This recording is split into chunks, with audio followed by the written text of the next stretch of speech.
something I don't know. But Africans need to understand their history and wake up. So that's our fight as well. My biggest regret is having spent a good part of my youth listening to radio stations like RFI and France 24. I've been in countries where those radio stations were shut down. But we would use apps to record their news broadcasts so we could listen. But at some point, something clicked. I started to realize that they were conditioning our minds to accept what they wanted. It's their narrative that they want us to learn. And since then, I've started to see things for what they are. And I understood that what they're doing is very dangerous. And today, more than ever, I realize that they have conditioned the minds, especially of Africans. So you can play a big role in awakening the consciousness of young people so that people understand how the world works and don't let themselves be led astray by those people. When we watch the parade of the machines that won the war, that is the T-34s up to the modern vehicles, it shows us the technological evolution of the Russian army, and it inspires us as well to get to work so that we can develop in the same direction. Relations are going very well, and I can say that for the past 2 years now, things have started off very well, and we are working on deepening the areas of defense and security, but also education, and later on, the commercial sector and other aspects. So we have staggered the different areas so that we can exchange a lot and share many experiences, because we also have a lot to learn from Russia in the field of education, especially in the sciences. Now, it must be said that up to today, gold is the main export product in Burkina Faso. But we have set agriculture in motion, first for self-sufficiency, but also for foreign trade and export. The terrorists are reinforced by many foreign fighters who come from elsewhere, who are not, in fact. If I take the case of Burkina Faso, there are many criminals in Burkina Faso, but they are not Burkinabe. There are also trainers who come from many countries to teach them a lot of techniques. But what is their interest? It's not really terrorism, it's imperialism.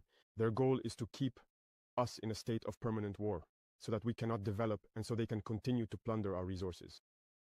So they have every interest in bringing in specialists in mines to lay various types of mines and explosives experts. Today, the terrorists use drones to fight and everything. So these are professionals from certain countries who come to teach them all of this.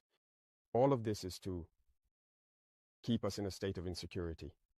But we are aware of the situation. We adapt each time to their methods of operation, and we will continue the fight until we have recovered the entirety of the Sahel. So all the countries that are fighting today for their more economic independence, we are trying to collaborate better with these countries, because it is a form of oppression by imperialism. It is necessary for those who are oppressed to unite in order to confront this hegemony. So we are moving forward gradually. There are many structures to put in place, and there are many areas that need to be upgraded in the three countries. Because as you know, from an economic standpoint, we are not at the same level, and from a military perspective, there are many aspects to consider. We need to try to balance things out. And so this requires the establishment of many structures and numerous meetings. And free movement requires a certain number of parameters to be put together. You must have seen that we did a lot of work to come up with a single security document for travel and everything. So it's evolving and things are going very well. I think they themselves contributed to diminishing their own influence, because they have a paternalistic view of our relationship. You see, whenever you look at everything we do, every initiative we take, it's always about Russia. Someone speaks and they say they're influenced by Russia. Everything that happens, it's Russia. Why do they have their eyes closed like that? So Africans aren't capable of developing anything. Africans aren't capable of inventing, innovating, or taking initiatives. That's what we're fighting against. And look at their speeches. Look at their speeches. Even the French president, always in his speeches, says that young Africans are influenced by Russia. It said, and if you listen to Western media, they spend all their time lying. And look today, the AES, which is a model that's starting to take shape, they can't go a single day without talking about Burkina or the AES. It's impossible for them. And every time they try to spread information, to divide, to manipulate the youth. But it doesn't work anymore. I think people are aware enough. Now people have their eyes open. Through communication, they managed to rewrite history. And as for African history, they schemed everything to spread lies. As a result, some young Africans don't even know the history of Africa or what Africa has accomplished. Some don't even know that our grandparents fought, were put on the front lines as cannon fodder. And when they returned, they were killed like animals. Do people know that when France tested its first atomic bomb, it was black soldiers they placed nearby in the blast radius to see what would happen? Let's bring out the archives. Everything they've used against Africa is terrible. Thank you very much. As you mentioned, the context is indeed the celebration of Russia's victory in the Great Patriotic War, as it is called. We were very impressed by the parade because it began with the entire motorized section featuring vehicles, the legendary T-34 tank that contributed to the victory all the way up to today's modern vehicles, the T-90s, and of course other types of missiles that have been developed. It made a big impression on us, taught us many lessons, and allowed us to see how Russia has evolved technologically in the military field from that great war up to today. All right. Mr. President, why was it important for you to accept President Putin's invitation and join Russia in these celebrations? It's important to me for several reasons. First of all, because it's an invitation from a friendly country. Russia and Burkina Faso are now working closely together. Our cooperation is quite strategic, which means we must come and take part alongside the Russian people. Secondly, in that same war, our ancestors also contributed to the liberation of Europe, to the fight against Nazism, which means we share a common history in celebrating this victory. That is very important. And another thing is that today, Russia and Burkina Faso are fighting the same battle. We are living in a world that I would describe as unilateral. We want a multipolar world. We want a world that is free, independent, a world of peace, where nations do not dictate to other nations what they should do and how they should be. So Russia is actively engaged in this struggle, which is also a fight for denazification, if I may say so. And so we too are engaged in the same kind of struggle against imperialism, which seeks to enslave us, which wants to keep us in bondage. So we therefore share the same perspectives. So it was very symbolic for us to come and take part alongside the Russian people in this celebration. In particular, the Soviet people made a major contribution to defeating Nazism. And the people of Burkina Faso, as you rightly said, are now making efforts to fight and eradicate terrorism. Do you see any similarities between our two peoples, and how do these similarities manifest themselves more concretely? Yes. I have learned many lessons from this celebration, and there are many similarities in the struggle we are currently waging. Look at the Soviet people who sacrificed nearly 27 million lives to achieve this victory. At one point, they could have said, "That's enough," signed an armistice, and given up. But it was their courage, tenacity, and resilience that made them continue the fight. And in the end, they won. Burkina Faso has been fighting against terrorism for 10 years. Now, it's not that there haven't been any deaths. There have been many deaths from that time up to today. But we do not give up, because we know that we will achieve victory. And we continue this fight. So there is this mindset that unites us. And that's also what is very interesting in these moments. And how do you analyze the influence of the Soviet victory in the Second World War on the process of decolonization in Africa? What would have happened if we can try to imagine to Africa if Nazism had won? It contributed a lot, I can say. Now, If Nazism had won, I can't even imagine. But I imagine, people did not respect black people. Even today it continues. Black people have always been labeled as subhuman. Some actually saw us as animals. You've heard the stories of colonization, of slavery. Black people were tortured, displayed in cages like wild animals in Europe and so on. Black people were castrated to prevent them from even having offspring. Black people were treated as less than animals. You know that. In Congo, cardboard was considered more valuable than black skin. They preferred to dry rubber on black people's skin rather than pay for cardboard to dry the rubber. Black people have suffered a lot. So slavery for centuries and centuries, colonization. This war, you see, they came and took our ancestors without their consent. They sent them to the slaughter on the front lines. And when they returned, you heard what happened in Senegal. When they tried to claim their money, they were killed. That is to say, they do not consider black people. And yet they went to fight alongside so-called allies who treated them like that. But imagine if Nazism had won. It would have been a disaster. So that's why I say it was a fight that had to be fought. It was utter madness in the world. It was a fight that had to be fought, and Africa took part. And today we can say thank you, because the people who made the greatest sacrifice were the Soviet people.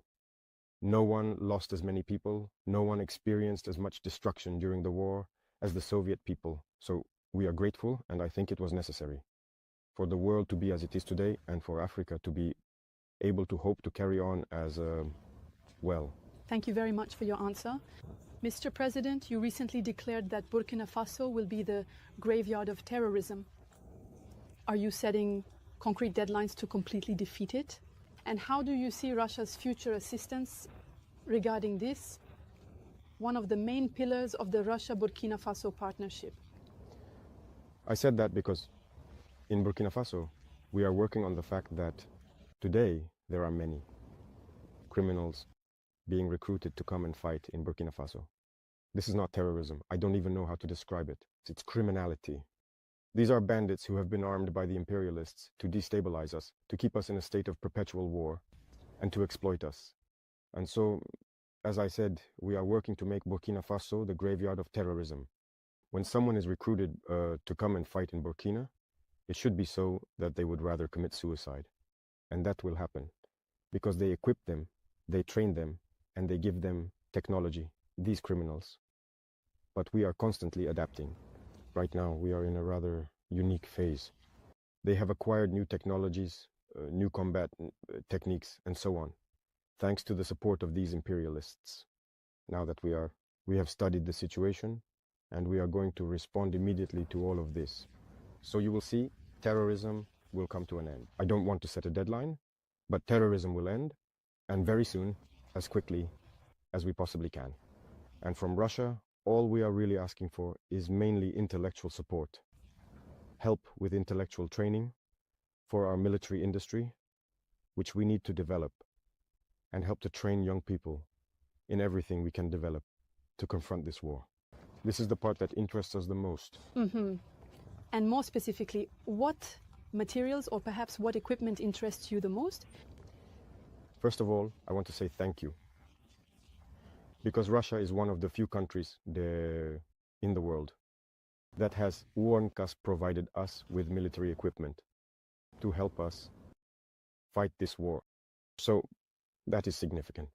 Apart from Russia and China, there is no one else. Otherwise, it's even worse elsewhere. There, we want to pay, but they refuse to sell to us. But now, they have understood that we are at war. Russia is also conducting its special operation. We know it's not easy, but if, despite that, they were able to provide equipment and come to give it to Burkina Faso, I think that's already very important. But as I said, Russia is also helping to train us. For everything we purchase, Russian soldiers train Burkinabe soldiers on how to use this equipment and all that. But we want to continue developing our own military industry, Vokompu, with the support of Russia, or Roseto, which I would say is far ahead of the world, when it comes to weaponry. So we need to have this close collaboration so that we can make progress in our war. Thank you very much.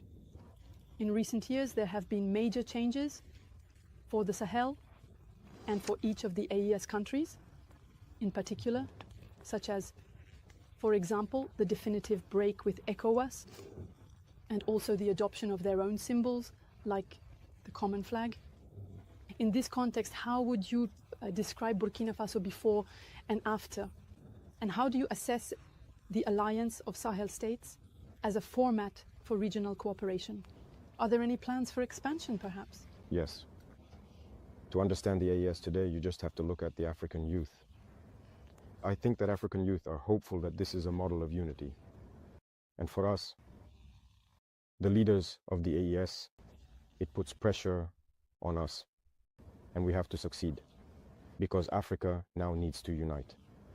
We were in an organization that was supposed to be one of solidarity, cooperation, mutual assistance, and all that.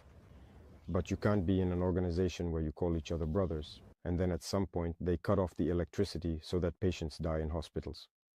The economy comes to a halt, and banks are closed, so you can't access anything. Transfers you need to buy basic necessities, medicine, and so on. These were blocked for some Sahelian peoples. They even formed an army to come and fight against Sahelian peoples. While terrorism has been raging for decades, they have been incapable of sending a single soldier to help fight.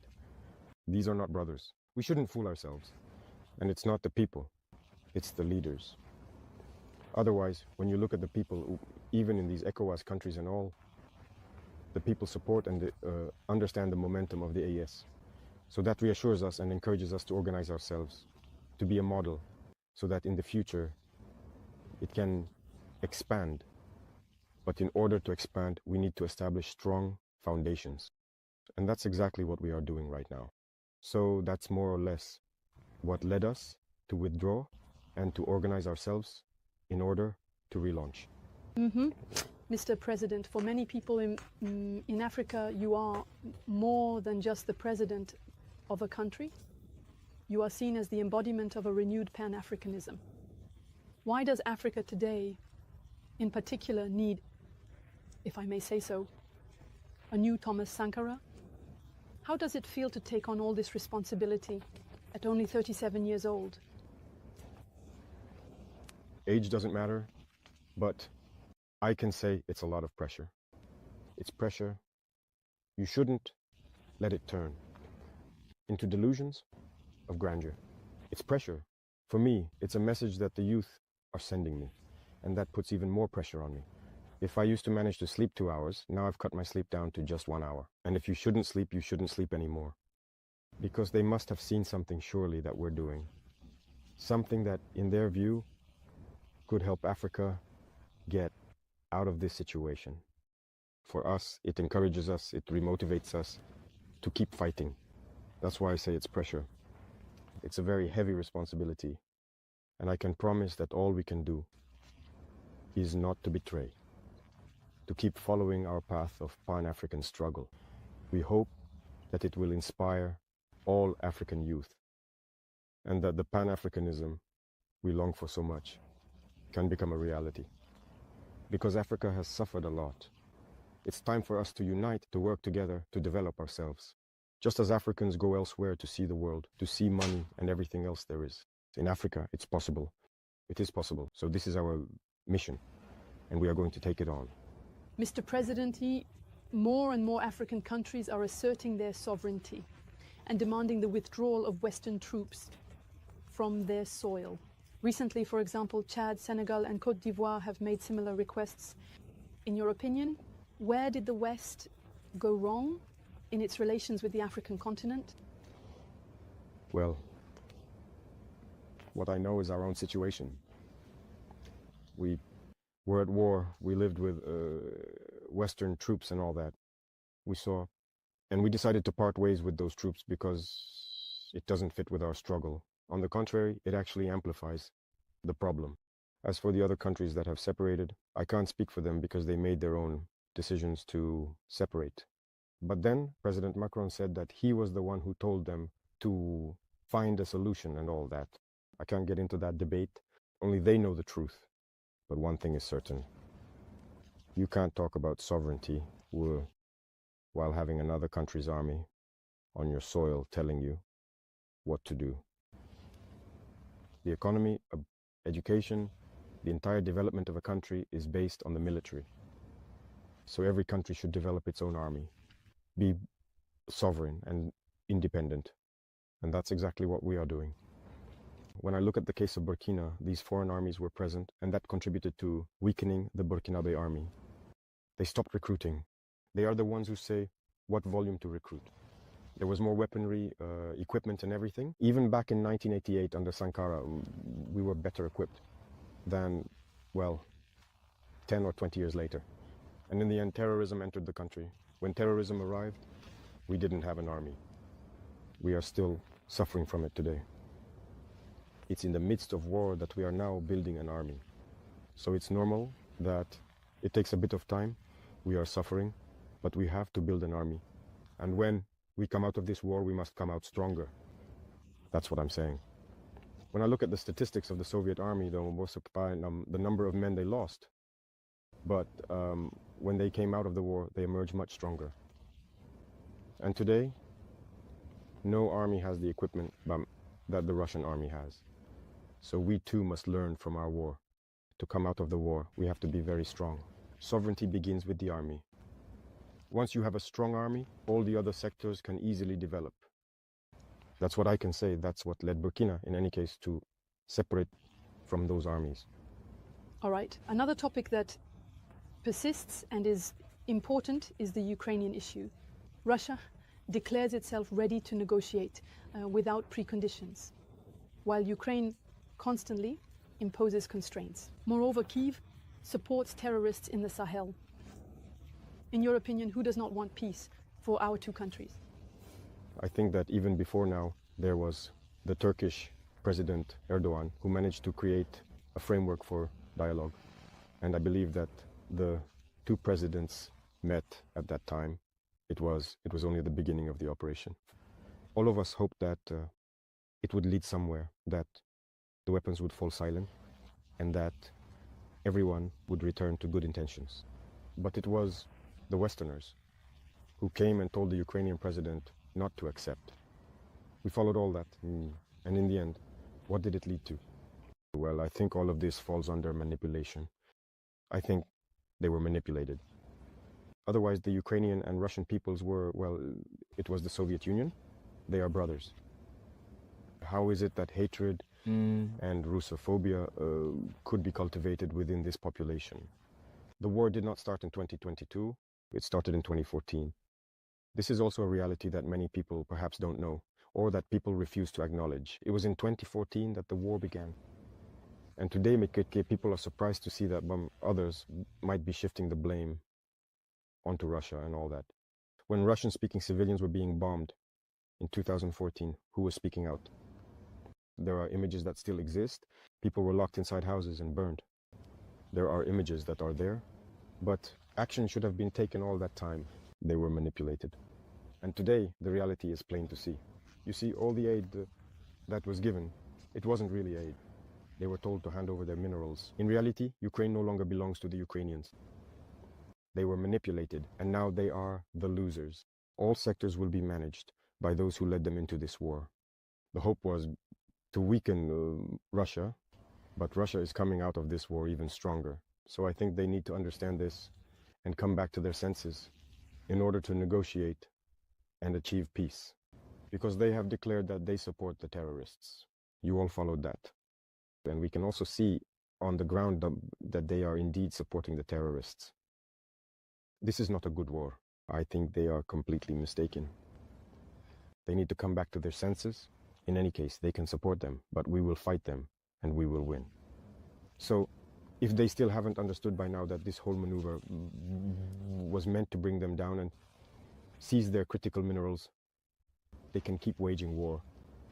So that's what I can say about the situation. Every people must understand that they need to avoid being manipulated and getting into a very complicated situation. That's more or less what I can say. Thank you very much for that answer. Mr. President, what do you think of the Sputnik news agency and its role in the African media landscape? What makes its content appealing to African audiences? And in your opinion, what is the main difference with mainstream media? The press is very important. Communication, you know that it's through the press that people's minds are shaped. So you already play a very important role by bringing out a part of the truth about history and the present. You must continue in this direction to awaken people's awareness. Because you see, it's all this Western press and all that which have contributed to putting the African people's consciousness to sleep. It's their narrative that gets through and all that. And we've been able to realize that often they invent big lies just to divide people, to allow their policies to operate and do whatever they want, to prepare the ground and everything. So you need to do the opposite of what they do.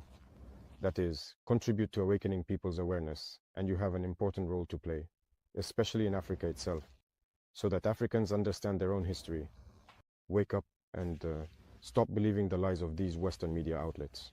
And you see, when it doesn't suit them, when you tell them the truth, they shut down the media. But here, when a media outlet is shut down, it becomes a huge issue. And what's unfortunate is to see even Africans supporting this. Over there, they shut down media outlets whenever they want, whenever it doesn't please them. Or those same people don't say a word.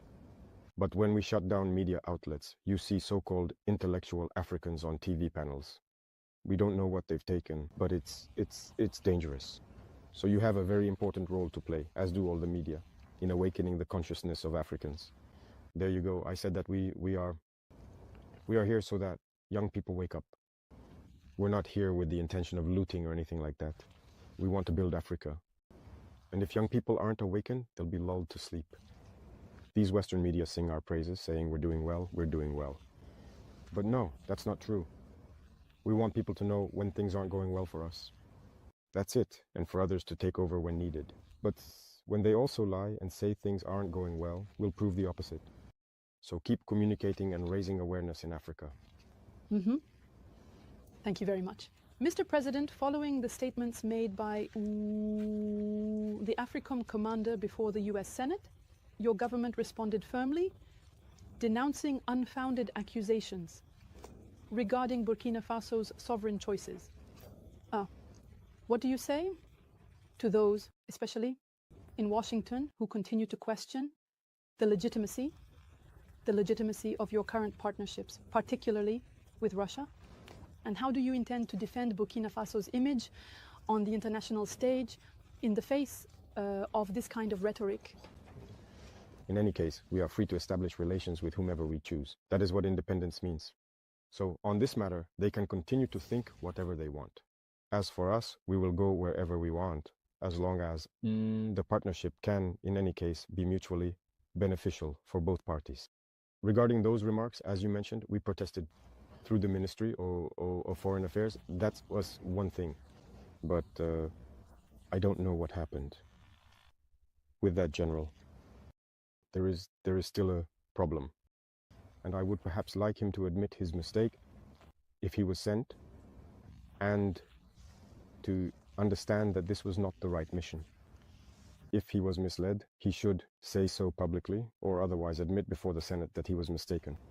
Or also, if it was done with bad intentions, well, we will confront him as we should, because everything he said is a lie.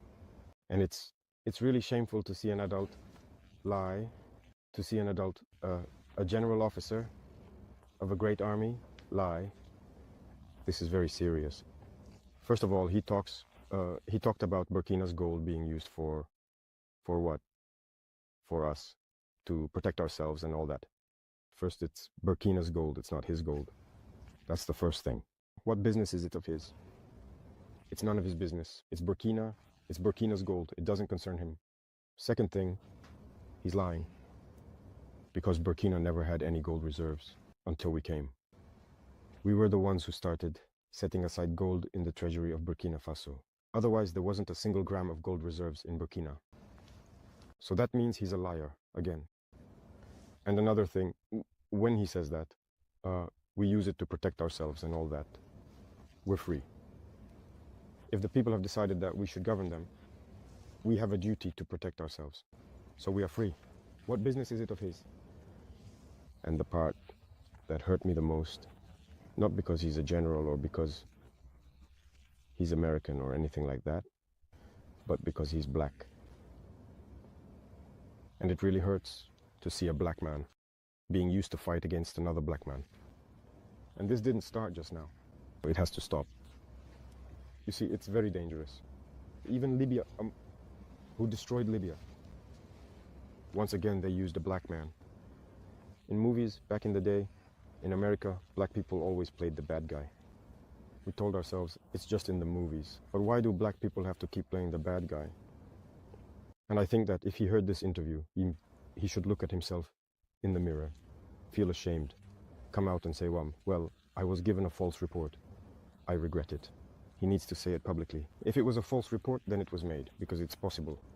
It's possible that he was given a false report, that he should come out with it, because as you saw, when I take another neighbor, again, as I say among us, Black, the Ivorian Minister of Defense, who goes around, travels to Turkey, meets the Turkish Minister of Defense, and tells him, you shouldn't sell us weapons. You see how much that hurts. When it's a black person who behaves like that, it really hurts. Did we make a false report? Let him come out and deny it. If he was sent to create a problem in Burkina, as they are used to doing, well, we'll get ready. We'll be waiting for them. Because this has to stop now. The black race should not be used to fight against black people.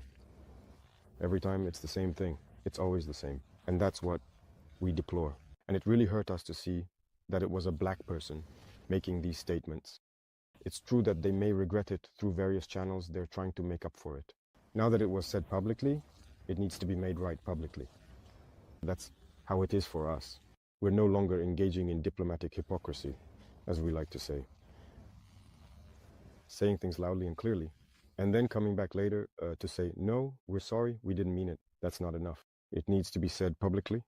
So I invite them to make amends, to say it publicly, because African youth have understood. Black youth around the world have understood. This kind of manipulation doesn't work anymore. That's how it's always been, using false pretexts in hopes of achieving other goals. That doesn't work anymore. So it's unfortunate, but Burkina Faso is staying true to its path. We will continue to develop. And he forgot to mention everything we are doing for Burkina Faso. What we are doing, no other regime has accomplished. That's it, the socio-economic development of Burkina Faso, who has done, look, we are building many health centers, equipping them with medical devices for examinations and lowering the costs of medical tests. Which regime has done the same? No one. We are taking action in agriculture, plowing farmers' fields for free. Our production is increasing and everything. Who has done that? No one. The army. We are creating a new army, and the Burkinabe army has never been as well staffed and equipped as it is now. Who has done that? No regime. When it comes to employment, no regime has created as many jobs as we have. Industrialization. Maybe that's what bothers them. That's what they want to stop. So they have to make up lies. In any case, I invite them to rethink their approach. That's what I can say. It's a big lie. Merci beaucoup. Zdravia желаю, товарищ президенте. J'espère que je prononce bien. Et c'est un honneur d'être là donc à la célébration du 80e anniversaire de la victoire de la Grande Guerre. Et je tenais donc à vous féliciter et vous remercier donc pour cette invitation qui est un symbole pour nous. Et au cours donc de ma présence ici, je dois avouer que j'ai appris beaucoup de leçons. Cette séance que j'ai pu assister avant le dîner la veille, la séance culturelle, m'a fait comprendre que l'histoire et la culture sont le socle pour bâtir une armée forte et résiliente. Nous avons pu voir ensemble tous les sacrifices que le peuple soviétique a consenti pour que nous soyons dans un monde libre aujourd'hui. Et nous tenons donc à vous dire merci pour cette invitation, parce que ce sont des moments qui nous ont permis aussi de réfléchir à notre situation et de penser à de nouvelles perspectives. Et sur ce, je pense que les obstacles que nous avons aujourd'hui devant nous ne doivent pas nous arrêter. Et les obstacles sont une bonne chose en quelque sorte que nous devons surmonter. La preuve, je pense qu'avec toutes les sanctions contre la Russie depuis un certain temps, la Russie arrive à développer un mécanisme interne qui lui place donc au devant de la scène internationale. Et nous prenons bonne note de ces leçons que nous avons donc apprises ici. Et même au niveau de la parade, je tiens à dire que j'ai été émerveillé de voir l'enchaînement donc des engins qui ont défilé devant nous, notamment depuis le char mythique T-34 qui a gagné donc lors de la Grande Guerre et jusqu'aujourd'hui au char moderne. Combien donc l'armée russe s'est modernisée, combien la technologie donc a participé à renforcer cette armée. Et dans ce cadre, nous souhaitons que la coopération que nous avons puisse se renforcer de façon exponentielle. Je vous remercie déjà pour tout ce qui est fait pour nous, notamment ces bourses d'études qui sont octroyées au Burkina et qui vont s'accroître. Et ce matin, j'ai visité donc l'université de chimie et je disais que le volet sur lequel nous allons axer après la défense et la sécurité, c'est le volet de l'éducation. C'est ce volet qui nous intéresse le plus, notamment les sciences. Il faut que la Russie puisse nous aider à former notre jeunesse, notamment dans le domaine des sciences, pour que nous puissions développer chez nous la machinerie, que ce soit la machinerie qui va avec l'armée ou la machinerie qui va avec l'industrie. Parce que c'est à ce seul prix que nous pourrons nous développer au sein de l'Afrique. La guerre qui nous est imposée aujourd'hui, nous pensons que ce n'est qu'une manifestation aussi du nazisme. Parce que le terrorisme qui est là aujourd'hui n'est pas du terrorisme, c'est de l'impérialisme. Ce sont nos terres qui intéressent ceux que nous combattons. Et donc, finir avec cette guerre, avoir une armée forte et lancer le développement de notre patrie, telle est l'essence donc de notre combat. Et nous comptons sur vous pour surtout former nos cadres. Parce que la coopération, telle qu'on le dit, très souvent en Afrique, on aime avoir beaucoup de demandes. Nous savons que vous êtes dans une opération militaire spéciale. Nous comprenons tous les défis qu'il y a. Et le lendemain, qui est incertain pour le monde entier, nous pouvons comprendre ça. Donc nous ne serons pas là peut-être à demander beaucoup de choses, à demander de l'aide ou quoi que ce soit. Mais l'aide que vous pouvez nous octroyer, c'est surtout ce transfert de connaissances que nous voulons. Et donc nous souhaitons avoir plus de bourses et voir dans quelle perspective nous pouvons nous-mêmes donner des bourses à nos étudiants pour étudier ici. Et dans un troisième temps, comment est-ce que les universités ici peuvent se dupliquer au Burkina Faso, notamment celles que j'ai visitées. Et aussi, il y a beaucoup d'autres universités dans le domaine des sciences. Comment on peut les dupliquer au Burkina Faso avec tous les laboratoires nécessaires qu'il faut pour former de manière pratique nos jeunes et que nous puissions être donc au cœur de notre propre développement. Donc c'est la demande essentielle que nous avons actuellement dans le contexte que nous vivons pour pouvoir transformer tout ce que nous avons sur place, produire beaucoup de choses nous-mêmes et que le Burkina Faso soit un hub où beaucoup de jeunes Africains vont venir et apprendre aussi la science. Parce qu'ici en Russie, vous avez... Keep us in a state of insecurity. But we are aware of the situation. We adapt each time to their methods of operation, and we will continue the fight until we have recovered the entirety of the Sahel. So all the countries that are fighting today for their more economic independence, we are trying to collaborate better with these countries because it is a form of oppression by imperialism. It is necessary for those who are oppressed to unite in order to confront this hegemony. So we are moving forward gradually. There are many structures to put in place, and there are many areas that need to be upgraded in the three countries. Because as you know, from an economic standpoint, we are not at the same level, and from a military perspective, there are many aspects to consider. We need to try to balance things out. And so this requires the establishment of many structures and numerous meetings. And free movement requires a certain number of parameters to be put together. You must have seen that we did a lot of work to come up with a single security document for travel and everything. So it's evolving and things are going very well. I think they themselves contributed to diminishing their own influence because they have a paternalistic view of our relationship. You see, whenever you look at everything we do, every initiative we take, it's always about Russia. Someone speaks And they say they're influenced by Russia. Everything that happens, it's Russia.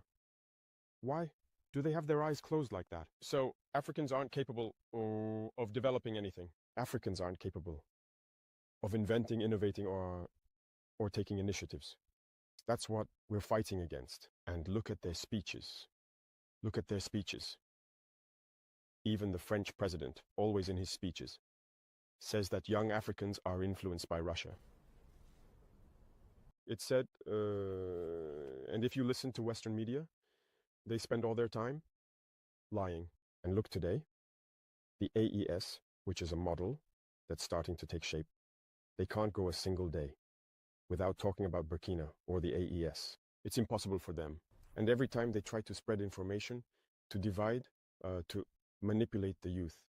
But it doesn't work anymore. I think people are aware enough.